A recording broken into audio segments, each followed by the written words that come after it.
இன்னைக்கு அநேகரை தூக்கி விடுறதுக்கு தான் யாரும் இல்லைங்க, ஆள் இல்லை. என்னத்துக்கு ஆள் இல்லை? தூக்கி விடுறதுக்கு தான் ஆள் இல்லை. இன்னைக்கு எல்லாருமே அப்படிதான் கலங்கிட்டு இருப்பாங்க. என்னையும் தூக்கி விடுவதற்கு ஆள் இல்லையே, நானும் போராட்டங்களை சந்திக்கிறேன், தூக்கி விடுவதற்கு ஆள் இல்லையே.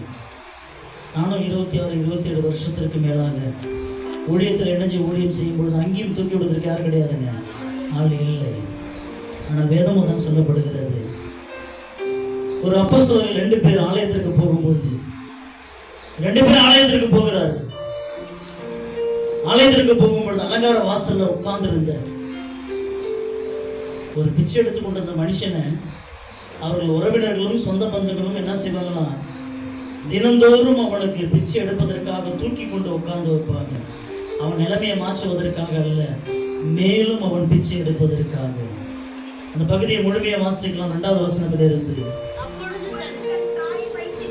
முதல் வசனத்துல வாசிங்க. ஜெப வேலையாகிய 9ஆம் மணி நேரத்திலே பேதுருவும் யோவானும் தேவாலயத்திற்கு போனார்கள். அப்பொழுது தன் தாயின் வயிற்றிலிருந்து சப்பானியாய் பிறந்த ஒரு மனுஷனை சுமந்து கொண்டு வந்தார்கள். தேவ ஆலயத்திலே பிரவேசிக்கிற இடத்தில் பிச்சை கேட்கும்படி நாடோறும் அவனை அலங்கார வாசல் என்னப்பட்ட தேவாலய வாசலண்டையிலே வைப்பார்கள். அந்த மனுஷனை எதுக்காக தூக்குனாங்க உறவுகள்லாம்? அவன் நிலைமையை மாத்துறதுக்காக இல்ல, அவனுக்கு வழிகாட்டுவதற்காக இல்ல, திரும்பவும் அவனை அதே பிச்சை எடுக்கிற இடத்துல தினம் தினம் கொண்டுட்டு போய் அவனை தூக்கி எடுத்து உட்கார வைப்பது எல்லாமே எதற்காக? பிச்சை எடுப்பதற்காக.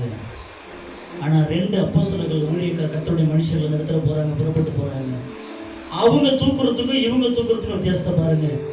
அவங்க தூக்கி நிலைமையை மாத்தல, திரும்பவும் அதே இடத்துல உட்கார வச்சு பிச்சை எடுக்க வச்சுட்டு போனாங்க.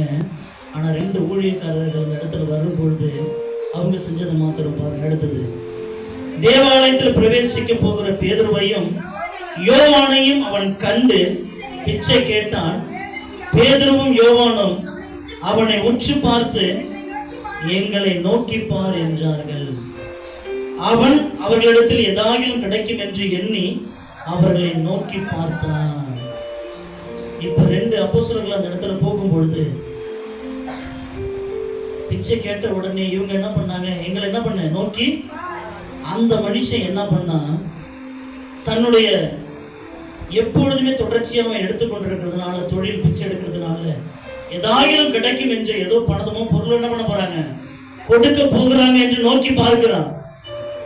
நோக்கி பார்த்த அந்த மனுஷனுக்கு இவங்க 2 பேரும் சொல்லுகிற வார்த்தை 6வது வசனம், நீ எதிர்பார்க்கிற மாதிரி வெள்ளியும் இல்லை பொண்ணும் இல்லை, என்னிடத்தில் உள்ளதை உனக்கு தருகிறேன். எப்படிங்க? வெள்ளி கொடுத்தாலும் பொண்ணு கொடுத்தாலும் சீக்கிரம் அது செலவழிந்து போயிடும்.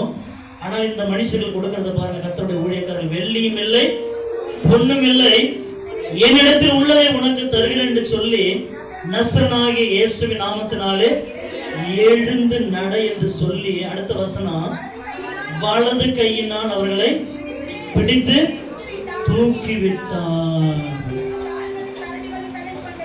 உடனே அவனுடைய கால்களும் கரடுகளும் பலன் கொண்டது. கால்களும் கரடுகளும் பலன் கொண்டதுங்க. அவன் தாயின் வயிற்றிலிருந்து பிறந்தது முதற்கொண்டு எழுந்து நிற்க முடியாதபடிக்கு மூட்டுகள் எலும்புகள் எல்லாம் பலவீனப்பட்டிருந்ததுனால இந்த மனுஷர்கள் இயேசுவின் நாமத்தினாலே சொல்லும் பொழுது கைகளை பிடித்து தூக்கி விடும்போது என்ன கொண்டு ஆரம்பிச்சதுங்க?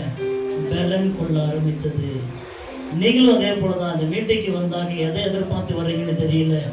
ஆனா பேதுருவையும் யோவானை போலதான், வெள்ளி இல்லை பொண்ணு இல்லை எங்களிடத்துல, ஆனால் இயேசுவின் நாமத்தினாலே உங்கள் வாழ்க்கையை மாற்றுவதற்கு அல்லேலூயா. இந்த வார்த்தையை சொல்லிதான் நாங்க தூக்கி விடுகிறோம். இந்த வார்த்தையை சொல்லிதான் கண்ணீரோடு வந்திருக்கிறவங்களுக்கு, போராட்டத்தோடு வந்திருக்கிறவங்களுக்கு, பாடுகள் மத்தியில் வந்திருக்கிறவங்களுக்கு வெள்ளியும் பொண்ணும் கொடுக்கும் பொழுது அவைகள் சீக்கிரமா என்ன பண்ணிடுங்க? மறைந்து போதுமே, கையில் நிரந்தரமா இருக்க முடியாது. ஆனால் இந்த மனுஷர்கள் கொடுக்கிறது, இயேசுவின் ஊழியக்காரர்கள் இயேசுவின் நாமத்தில் என்ன பண்ண? எழுந்து நட. இங்கேயும் அதே போலதான். அநேகர் உங்களால எத்தனை பேரான உட்கார்ந்தா எழுந்திருக்க முடியல. ஏன் தெரியுமா? அது மூட்டுகள் இருக்கிற அந்த கரடுகள் பலன் கொள்ளாமல் இருக்கிறதுனால ரொம்ப நேரம் மடக்கி உட்கார முடியாம முழங்கால் போட முடியாம உட்கார்ந்தா எழுந்திருக்கிறதுக்கு ரொம்ப நேரம் ஆகிறதுனால, அதே போலதான் அன்னைக்கும் அந்த மனுஷன் தாயின் வயிற்றில் இருந்து அந்த மனுஷன் எப்படி இருந்தவன்? சப்பானியா இருந்தவன்.